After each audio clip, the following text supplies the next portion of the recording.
అనుమతులు లేకుండా నడుపుతున్న ఆటం జూనియర్ కాలేజీను సీజ్ చేసిన డిఐఈఓ.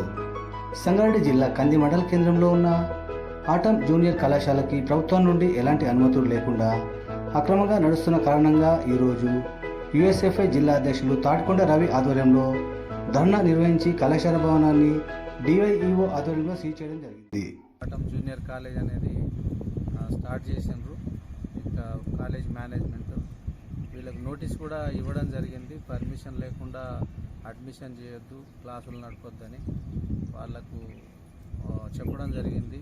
వాళ్ళు ఆన్సర్ మరి రేపు ఇస్తుండొచ్చు అనుకుంటున్నా, నిన్ననే నోటీస్ ఇవ్వడం జరిగింది. కాబట్టి ఈ యొక్క కాలేజీకి పర్మిషన్ లేదు, రికగ్నైజేషన్ లేదు, ఫైల్ కూడా ఫార్వర్డ్ చేయడం లేదు ఇంతవరకు కూడా.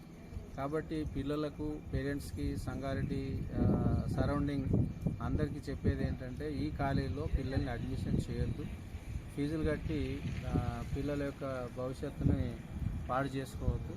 కాబట్టి మీరందరూ కూడా మరి పేరెంట్స్, పిల్లలు అందరూ కూడా గమనించి మరి మీ యొక్క లైఫ్ని పాడు చేసుకోకుండా, రికగ్నైజేషన్ కాలేజీలో జాయిన్ చేసి పాడు చేసుకోకుండా మరి కాపాడుకోవాలని, మరి రికగ్నైజేషన్ ఉన్న కాలేజీలు చూసి అడ్మిషన్ కావాలని చెప్పి మరి మీకు చెప్పడం జరుగుతుంది.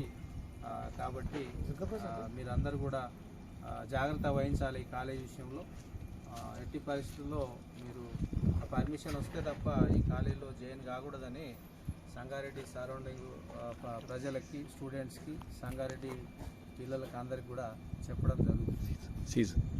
సో ఈ కాలేజీని మరి సీజ్ చేయడం కూడా జరిగింది. లాక్ వేసినాము, సీజ్ కూడా చేసినాం. ఒకవేళ ప్రైవేట్ యాజమాన్యం దీన్ని ఓపెన్ చేస్తే మరి ఎట్టి పరిస్థితుల్లో వాళ్ళ మీద యాక్షన్ అనేది తీసుకోవడం జరుగుతుంది. కాబట్టి ఈ యొక్క కాలేజీ విషయంలో జాగ్రత్త వహించాలని మరొకసారి పిల్లలకి, పేరెంట్స్కి కోరడం జరుగుతుంది.